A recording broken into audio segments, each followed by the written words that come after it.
एक बार की बात है, कुछ गांव वाले एक चुड़ैल को घर में कैद करके उसे आग के हवाले कर देते हैं।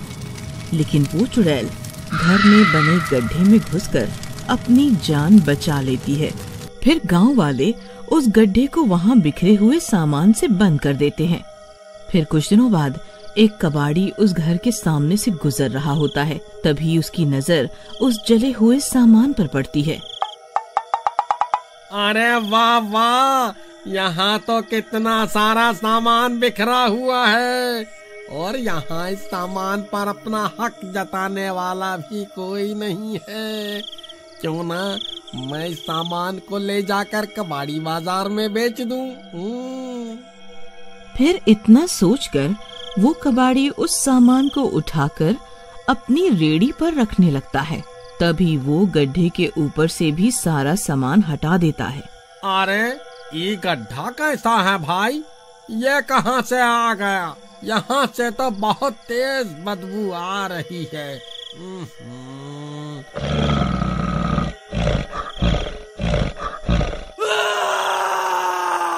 अरे मर गया रे। अरे ये कौन कमबख्त है जो मुझे इस गड्ढे के अंदर खींच रहा है?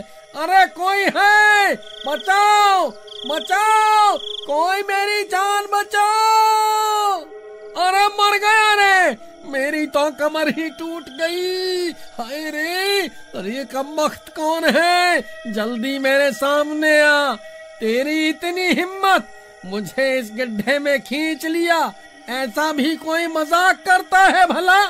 हिम्मत है तो मेरे सामने आकर दिखा। तभी वो चुड़ैल अपने मुंह में टिंकू की टांग दबाए वहां पहुंच जाती है। अरे मर गया रे, ये आदमखोर चुड़ैल कहाँ से आ गई भाई? अरे मम्मी, ये मैं कहाँ फंस गया? अरे चुड़ैल बहन जी, मैं तो एक छोटा मोटा कबाड़ी हूँ। मैं तो यहाँ कुछ लावारिस पड़ा हुआ सामान देखा तो मैं लालच में आ गया। मुझे छोड़ दो, मुझे यहाँ से जाने दो।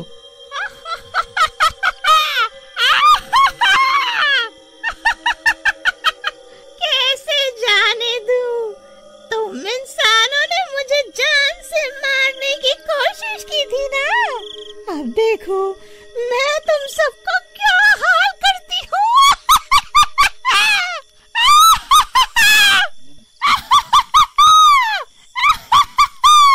फिर इतना बोलकर वो चुड़ैल उस कबाड़ी के शरीर में घुस जाती है और उस कबाड़ी के शरीर पर अपना कब्जा कर लेती है। फिर वो कबाड़ी टिंकू की टांग अपने हाथ में पकड़कर उस गड्ढे से बाहर निकल आता है।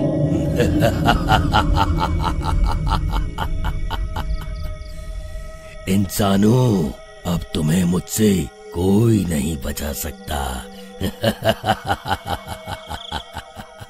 फिर वो कबाड़ी रेड़ी पर टिंकू की कटी हुई टांग रखकर आगे की ओर चल देता है और इंसानों की तलाश करने लगता है। फिर कुछ दूर चलने पर वो टिंकू के घर के आगे से निकलता है। तभी उसकी पत्नी की नजर उस कबाड़ी की रेड़ी पर पड़ती है। वो टिंकू की कटी हुई टांग को उसकी रेड़ी पर देखकर चौंक जाती है। अजी सुनिए, वो देखिए आपकी टांग। अरे ये तो मेरी टांग है जो उस कमबख्त चुड़ैल ने काट खाई थी। ये कबाड़ी के पास कहाँ से आ गई? फिर टिंकू भागता हुआ अपने घर से बाहर जाता है। ए कबाड़ी रुक, ये मेरी टांग तेरे पास कहाँ से आई रे? जल्दी बता, नहीं तो तेरी हड्डी पसली एक कर दूंगा।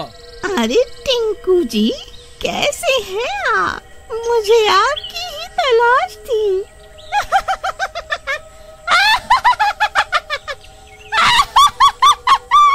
अरे मर गए रे, ये आवाज तो कुछ जानी पहचानी सी लगती है। ए कबाड़ी, कौन है तू? और ये तू औरत की आवाज क्यों निकाल रहा है? वे मेरे साथ मजाक करता है? बोल। क्या टिंकू जी, मुझे इतनी जल्दी भूल गए? आपकी टांग बहुत स्वादिष्ट थी, लेकिन अब ये सड़ चुकी है। अब मुझे आपकी दूसरी टांग को काट कर खाना है। जरा मेरे पास तो आइए ना। अरे मर गए रे, ये तो वही चुड़ैल की आवाज है प्रियतम, लेकिन ये इस कबाड़ी के शरीर में कैसे आ गई? अरे नास मिटे कबाड़ी, इस चुड़ैल को अपने साथ लेकर कहाँ घूम रहा है तू? अरे प्रियतम, जल्दी जल्दी यहाँ से भागो, नहीं तो ये कबाड़ी मेरी दूसरी टांग भी काट लेगा। अरे भागो रे, जल्दी जल्दी भागो। कहाँ भागता है? रुक, मैं आज किसी को नहीं छोड़। फिर वो कबाड़ी भी उन दोनों का पीछा करने लगता है। टिंकू और रेशमा भागते हुए जाते हैं और गोपाल के घर में घुस जाते हैं। अरे क्या हुआ भाई, क्यों भागते फिर रहे हो? अगर गिर विर गए तो बची हुई टांग भी तोड़वा बैठोगे। जरा आराम से यहाँ बैठो और बताओ क्या हुआ। अरे गोपाल भाई, बैठने का समय नहीं है। वह कमबख्त चुड़ैल जिसे हमने मेरे घर में कैद करके आग के हवाले कर दिया था, वह वापस आ गई है। उसने एक कबाड़ी के शरीर पर कब्जा कर लिया है। उसने मुझे पहचान लिया है और अब वह मेरी दूसरी टांग के पीछे पड़ गई है। मैं तो पहले ही लूला हूँ भाई, अब अगर मेरी दूसरी टांग भी चली गई तो मैं कहीं का नहीं रहूंगा। तभी वो कबाड़ी गोपाल के घर पहुंच जाता है और खिड़की से झांकने लगता है। फिर वो कबाड़ी जोर जोर से गोपाल का दरवाजा पीटने लगता है। अरे मर गए रे टिंकू भाई, ये कमबख्त जल्द ही ये दरवाजा तोड़कर अंदर आ जाएगा। अब क्या करे भाई? अरे कबाड़ी भाई, तुम मेरे घर का सारा सामान फ्री में ले लो, लेकिन हमें छोड़ दो। अबे तूने मुझे कबाड़ी समझा हुआ है क्या? मैं कोई कबाड़ी नहीं हूँ, मैं पाताल लोक की रानी हूँ। मैं एक चुड़ैल हूँ, चुड़ैल।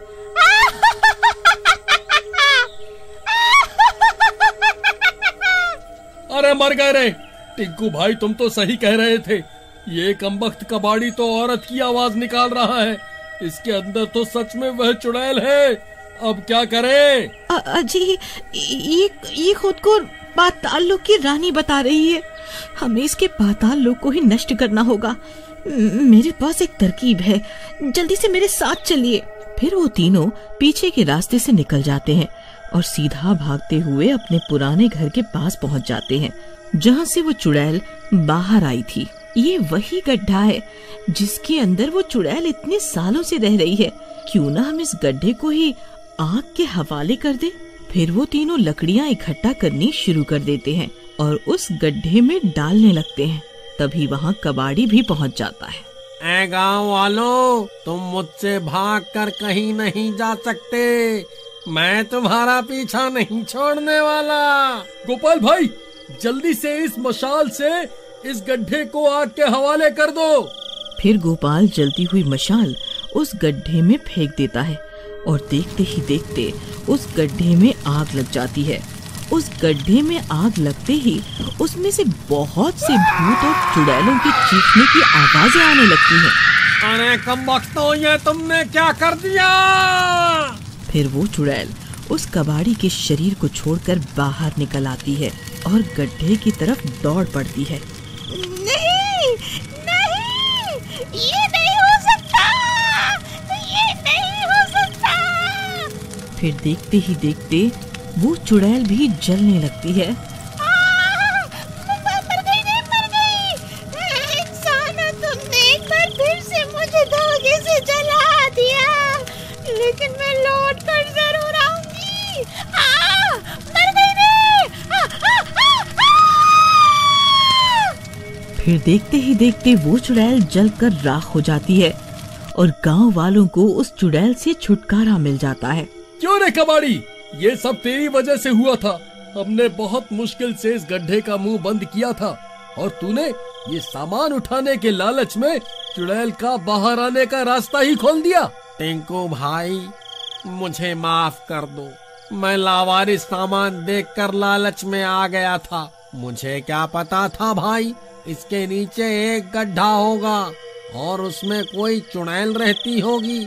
चलो ठीक है, कोई बात नहीं। अंत भला तो सब भला। अब तुम ये सारा सामान ले सकते हो। अब इस सारे सामान पर तुम्हारा ही अधिकार है। फिर वो कबाड़ी खुश हो जाता है और सारा सामान अपनी रेडी पर रखकर वहाँ से चला जाता है।